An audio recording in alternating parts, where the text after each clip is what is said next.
ఇక కుంకి ఏనుగుల అంశంపై ఏపీ కర్ణాటక ప్రభుత్వాల మధ్య ఒప్పందం కుదిరింది. AP deputy CM Pawan Kalyan, Karnataka మంత్రి ఈశ్వర్ ఖండ్రే సమక్షంలో ఇరు రాష్ట్రాల అటవీ శాఖ అధికారులు ఒప్పంద పత్రాలను మార్చుకున్నారు. కర్ణాటక నుంచి 8 ఏనుగులను ఏపీకి పంపే అంశంపై ఒప్పందం జరిగింది. చిత్తూరు, పార్వతీపురం, మన్యం, శ్రీకాకుళం జిల్లాల్లోని జనావాసాల్లోకి ఏనుగుల సంచారం కారణంగా ఎదురవుతున్న ఇబ్బందులను పరిష్కరించేందుకు ప్రభుత్వం చర్యలు తీసుకుంది.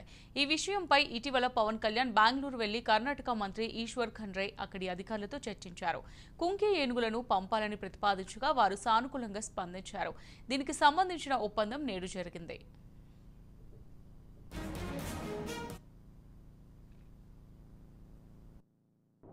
ఆంధ్రప్రదేశ్లో ఏనుగుల శిబిరాన్ని ఏర్పాటు చేసి వాటిని ఈ వైల్డ్ ఎలిఫెంట్స్ని టేమ్ చేసే మన ఎలిఫెంట్స్ని కుంకి ఏనుగులు అంటారు. అలాంటి కుంకి ఏనుగుల్ని కర్ణాటకలో ఎక్కువ ఉన్నాయి. ఆ కుంకి ఏనుగుల్ని ఈ దసరా తర్వాత, మీ అందరికీ తెలుసు, మైసూరు దసరా ఉత్సవాల తర్వాత చాలా కీలక పాత్ర పోషిస్తాయి అక్కడ ఏనుగులు. ఆ దసరా ఉత్సవాల తర్వాత కుంకి ఏనుగుల్ని కర్ణాటక నుండి ఇక్కడ తరలిస్తారు.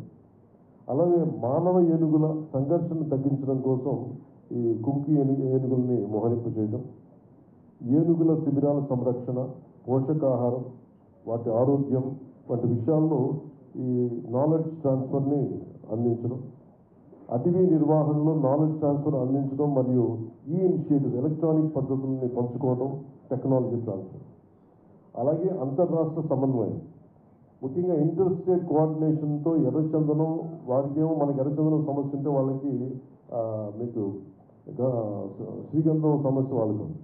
సో వీటన్నిటి మధ్యలో ఈ బోర్డర్స్ని చాలా అనుకూలంగా వాడుకున్నాడు కర్ణాటకలో ఉండే స్మగ్లర్స్ కానీ, ఇటు మనకుండే ఎర్రచందనం స్మగ్లర్స్ కానీ. వీటన్నిటి మధ్య ఒక జాయింట్ టాస్క్ ఫోర్స్ ఒకటి పెట్టాలి.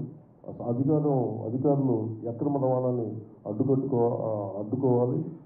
అలాగే నిజంగా కనుక మనకి ఇలాంటి ఎంఓయూ కనుక గత ప్రభుత్వం, వైసీపీ ప్రభుత్వం కనుక చేసి ఉంటే నిజంగా మన ఎర్రచందనం, అక్కడ తరలిపోయిన ఎర్రచందనం తిరిగి మనకు వచ్చేది.